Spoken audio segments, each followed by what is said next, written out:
Welcome back. This is video 2 of 3 for today, and this is what's called an Atwood machine. I'm just going to go classic, which means that there is no friction, and we're not going to consider the mass of the pulley or the string or wire for that matter. All right, so I don't have a pulley at home to show you. Oh, do I?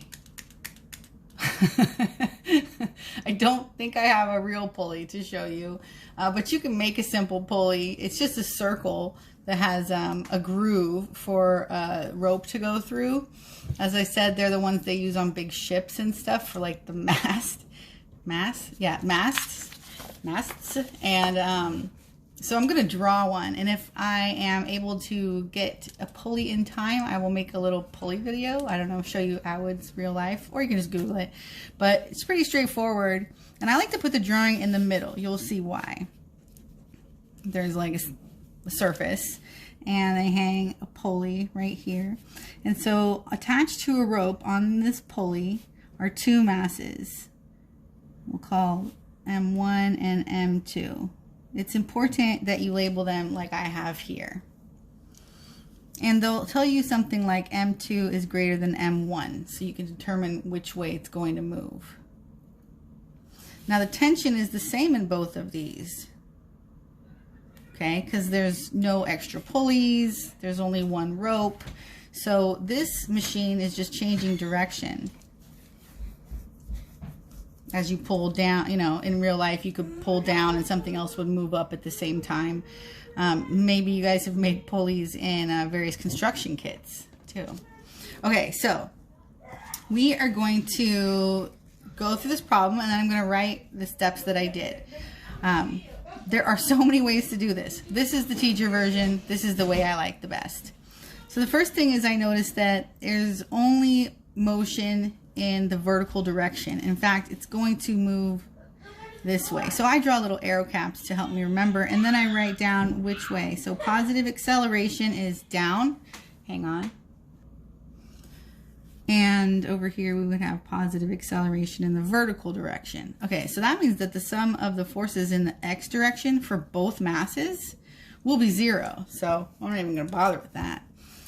Meanwhile, I'm going to make sort of a graphic organizer of this problem, and I'll do everything for mass 1 and everything for mass 2. But by everything, I just mean that for this part, and I already did the x direction, I'm going to do the y direction. So I'm going to do the sum of the forces in the y direction for object 1, and you guys already know I love subscripts. You'll see different texts do this differently. I think subscripts, especially when learning, help you know what goes where.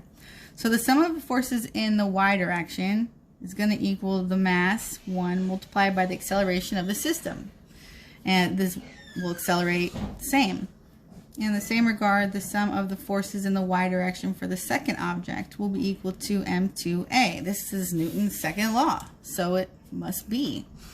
Okay, so then I'm going to be like, okay, well, what is the sum of the forces in the y direction for each of these masses? Free body diagram, here it comes. I'm going to go, I like to line it up just because. And f of g down will equal m1g. On this side, f of g down will equal, whoops, I didn't mean to write it like that, m2g. I usually like to put them underneath, as you know. And the force upward is the force due to tension, okay, on both sides. That is the same. Now, in these types of problems, I'm going to switch over from FT to T. So I'm going to call this T from now on, because it's cooler like that. Alrighty. So now I'm still wondering, what's this force? And I know positive acceleration is up, so I'm going to have T minus m1g. T minus m1g. That is what sum of the forces in the y direction for the first mass are. That's equal to m1a. Okay, let's do the same thing over here. Over here we've got our positive direction down, so we'll have the sum of the forces in the y direction is equal to m2g minus t. and that's equal to M2A. Just dropping that down. All right, now I'm going to solve for t on one side by adding M1G to both of these. Cancel and rewrite. We have t is equal to M1A. And since these are in the same system, now I can mix them together.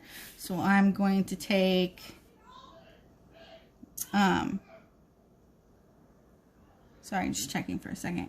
Wait, okay, good. Glad I double checked that. I almost forgot the rest. Plus M1G.